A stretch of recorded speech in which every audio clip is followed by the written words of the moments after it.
मित्रों, आपने पिछले एपिसोड में देखा कि भगवान श्री कृष्ण अर्जुन से कहते हैं कि हे अर्जुन, तुम मोह त्याग कर अपना नियत कर्म करो। प्रत्येक मनुष्य को इंद्रिय सुखों के लिए नहीं बल्कि अपना निर्धारित कर्म करने के लिए कर्म करना चाहिए। भगवान श्री कृष्ण निष्काम कर्म करने की प्रेरणा अर्जुन को देते हैं और अगले श्लोक में कहते हैं, कर्मण्येवाधिकारस्ते मा फलेषु कदाचन मा कर्म फल हेतुर्भूर्मा ते संगोत्स्वकर्मणि। इस श्लोक में, दूसरे अध्याय के 47वें श्लोक में, श्री कृष्ण कर्म के रहस्य के बारे में अर्जुन को बताते हैं। कर्म के रहस्य को जानने के लिए हमें 3 शब्दों को जानना पड़ेगा: कर्म, विकर्म और अकर्म। कर्म यानी अपना नियत कार्य करना, शास्त्रों के अनुकूल अपने निर्धारित कार्य का प्रतिपादन करना। विकर्म ऐसे कार्य जो वर्जित हों, शास्त्रों में जो वर्जित हों, ऐसे कार्यों को न करना।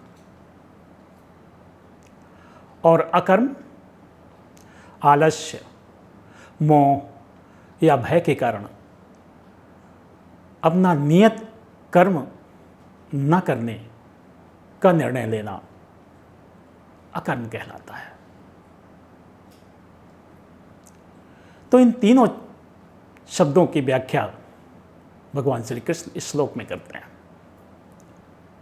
कर्मण्येवाधिकारस्ते मा फलेषु कदाचन मा कर्म फल हेतुर्भूर्मा ते संगोत्स्वकर्मणि। तुम कर्म करो, अपना नियत कर्म करो, ये तुम्हारा अधिकार है और कर्तव्य भी। कर्म फल की इच्छा मत करो, क्योंकि इच्छाएं और वासनाएं हमें कर्म बंधनों में बांधती हैं और हमारा मोक्ष का रास्ता बंद कर देती हैं। इसलिए कर्म फल की इच्छा मत करो। कर्म फल का हेतु भी अपने को मत समझो कि मैंने ये कार्य किया। अपने कर्मों को, अपने नियत कर्मों को प्रभु को समर्पित करो, जो तुम्हारे अंदर ही बैठा है, तुम्हारे अंदर ही स्थित है और उसी की चेतना के कारण तुम कर्म कर रहे हो। इसलिए कर्म फल का हेतु भी अपने को मत समझो और ते संगोत्स्व कर्मणि, और भय, मोह, कायरता, आलस्य के कारण अपने नियत कर्म न करने का निर्णय भी मत लो। जैसा कि अर्जुन ने अपने नियत कर्म करने से श्री कृष्ण को मना किया। युद्ध करना उसका नियत कार्य था, किंतु स्वजनों के मोह के कारण वो अपना नियत कार्य करने से बच रहा था। तो भगवान श्री कृष्ण कहते हैं कि भय, मोह, आलस्य या कायरता के कारण अपना नियत कार्य मत छोड़ो। भगवान श्री कृष्ण आगे कहते हैं कि ये सब करने के लिए क्या आवश्यक है। यदि हम इंद्रिय सुखों के लिए कार्य करेंगे तो अपना नियत कार्य कभी नहीं कर सकेंगे। इसलिए हमें अपने इंद्रियों को इंद्रिय विषयों से दूर रखना चाहिए। इंद्रियों को इंद्रिय विषयों से उसी प्रकार दूर रखें जिस प्रकार कछुए में ये क्षमता होती है कि वो अपने समस्त अंगों को समेटकर अपने कवच के अंदर कर लेता है, उसी तरह प्रत्येक मनुष्य में जो आत्मानुसंधान कर रहा है, जो प्रभु के पथ पर चल रहा है, उसको अपनी इंद्रियों को इंद्रिय विषयों से समेटकर अपने अंदर, अपने हृदय में स्थित कर लेना चाहिए। यदा संहरते चायं कूर्मोऽङ्गानीव सर्वशः, यदा संहरते चायं कूर्मोऽङ्गानीव सर्वशः, इंद्रियाणि इंद्रियार्थेभ्यः तस्य प्रज्ञा प्रतिष्ठिता। दूसरे अध्याय का 67वां श्लोक। यदा संहरते चायं कूर्मोऽङ्गानीव सर्वशः। जिस प्रकार एक कछुआ अपने अंगों को, समस्त अंगों को समेटकर अपने कवच के अंदर रखने की क्षमता रखता है, उसी प्रकार इंद्रियाणीन्द्रियार्थेभ्यस्तस्य प्रज्ञा प्रतिष्ठिता। जो मनुष्य अपनी इंद्रियों को इंद्रिय विषयों से समेटकर अपने अंदर रखने की क्षमता रखता है, वही प्रज्ञा प्रतिष्ठित व्यक्ति कहलाता है। प्रज्ञा संपन्न व्यक्ति अपनी इंद्रियों को इंद्रिय विषयों से समेटने की निरंतर कोशिश करते हैं।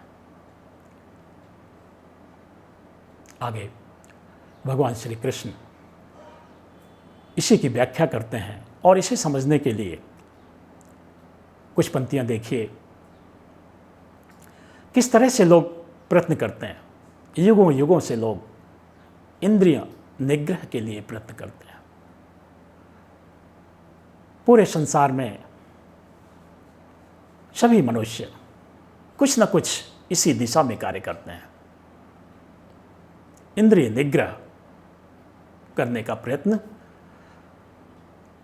सभी मनुष्य करते हैं और करना चाहिए।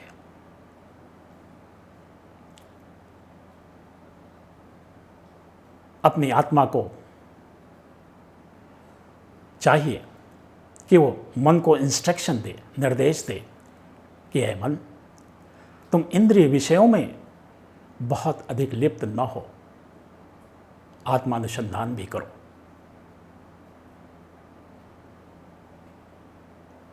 मनवा रे मोरे मनवा, मनवा रे मोरे मनवा, मैं जिधर कहूँ मोरे मनवा, मनवा रे मोरे मनवा, चल जिधर कहूँ मोरे मनवा, चल जिधर कहूँ मोरे मनवा, मन माने मत कर मनवा, चल जिधर कहूँ मोरे मनवा, चल जिधर कहूँ मोरे मनवा। अपने मन को आत्मा निर्देशित करती है कि तू वाह सुखों में, इंद्रिय सुखों में बहुत अधिक लिप्त न हो, आत्मानुसंधान कर, और मैं जैसा कहता हूँ मेरे अनुसार, मेरे कहने के अनुसार चलो। ऐसा प्रयत्न एक आम व्यक्ति, संत हृदय व्यक्ति हमेशा करते रहते हैं। इसी को यदि हम इंग्लिश में कहें, अंग्रेजी में कहें, वेस्टर्न कंट्रीज में भी मन के संयम की बात की जाती है। कैसे कहेंगे? Wait, wait, O Shaikh, don't run in the mirage. God lies here, the source of all delight within thee. Go slow now, make a pause. ऐ मन, तुम इंद्रिय विषयों के पीछे इतना मत भागो, समस्त सुखों का स्रोत, परमानंद का स्रोत तुम्हारे ही अंदर, परमात्मा तुम्हारे ही साथ स्थित है। तुम मृग तृष्णा में मत भागो, थोड़ा रुको, चिंतन करो, आत्मानुसंधान करो। इस प्रकार विश्व के सभी देशों में, सभी संस्कृतियों में इंद्र निग्रह की कमोबेश बात युगों युगों से चली आ रही है। भगवान श्री कृष्ण अर्जुन को समझाते हैं। दूसरे अध्याय का 69वां श्लोक। इंद्रियाणां हि चरतां यन्मनो नो विधीयते तदस्य हरति प्रज्ञां वायुर्नावमिवाम्भसि। इंद्रियाणां हि चरतां यन्मनो नो विधीयते तदस्य हरति प्रज्ञां वायुर्नावमिवाम्भसि। इसकी मैकेनिज्म, क्रिया विधि समझाते हैं मन की भगवान श्री कृष्ण दूसरे अध्याय के 69वें श्लोक में। इंद्रियाणाम ही चरताम, इंद्रियां जो वह संसार में विचरण करती रहती हैं, उनमें से कोई एक इंद्रिय जिसके साथ मन हो लेता है, वो उसी तरह उसको बहा ले जाता है जैसे वायु नाव को बहा करके ले जाती है। सभी इंद्रियों का स्वामी मन है, और जिस इंद्रिय के साथ वो लग जाता है, उसी इंद्रिय के साथ मन इंद्रिय को इंद्रिय विषय की ओर बहा करके प्रबलता से ले जाता है।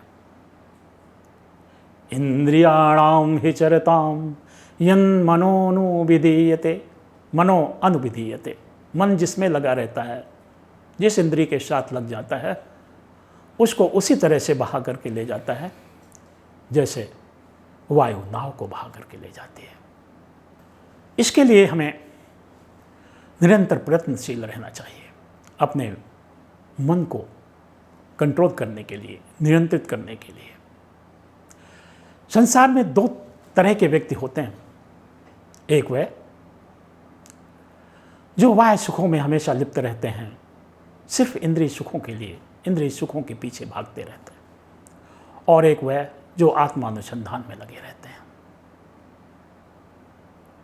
भगवान श्री कृष्ण दूसरे अध्याय के 69वें श्लोक में कहते हैं,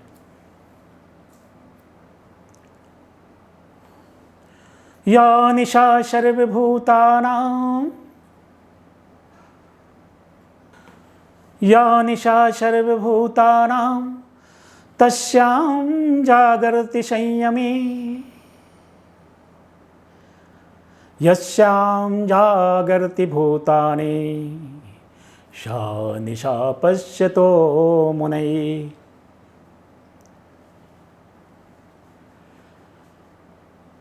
इंद्रिय सुख के विषय सभी प्राणियों के लिए दिन के समान है, जब वो इन्हीं के लिए कार्य करते रहते हैं।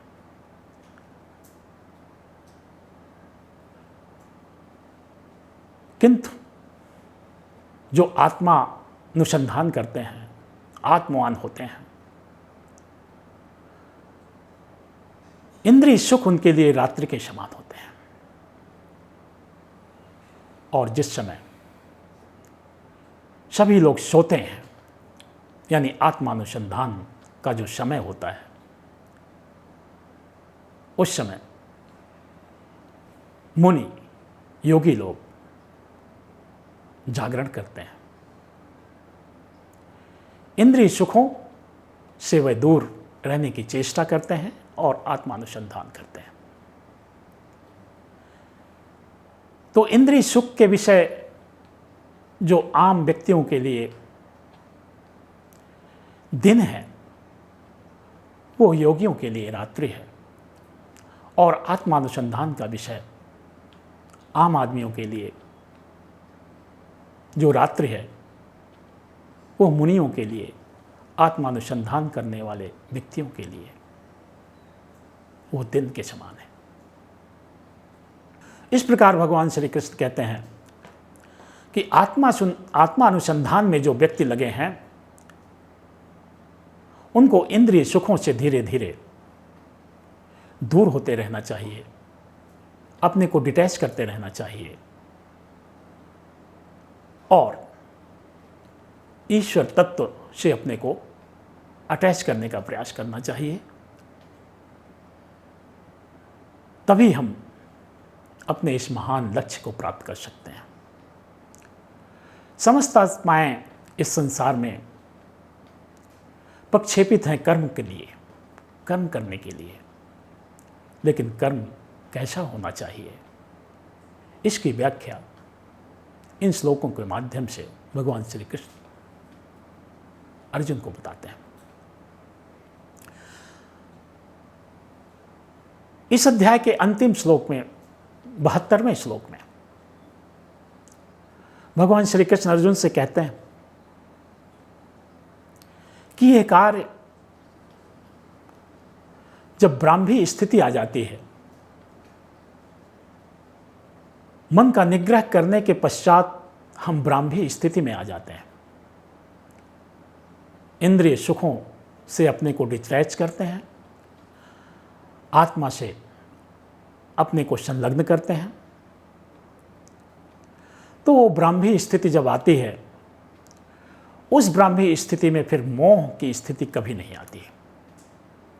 मोह से मुक्त होने के लिए ब्राह्मी स्थिति का आना जरूरी है।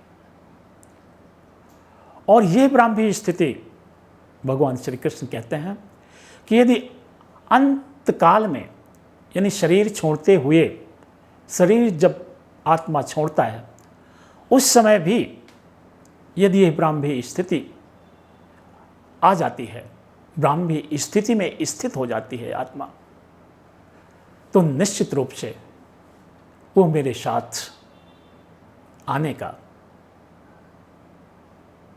निश्चित रूप से वो मेरे साथ, मेरे समक्ष, मेरे साथ जीवन यापन करने की पात्रता उस आत्मा को हो जाती है। एषा ब्राह्मी स्थिति पार्थ नैनां प्राप्य विमोहयति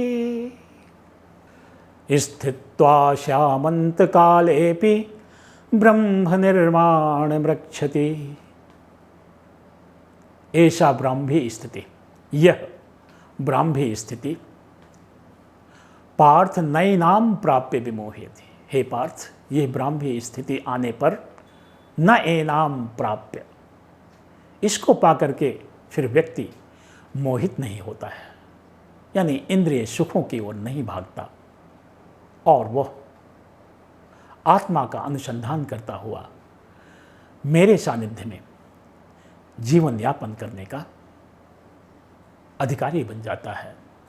उसको मेरे सानिध्य में जीवन यापन करने की पात्रता बन जाती है। स्थित्वा श्यामंत काले भी, अंत काल में भी, अपने शरीर को छोड़ते हुए भी यदि ये ब्राह्मी स्थिति आ जाती है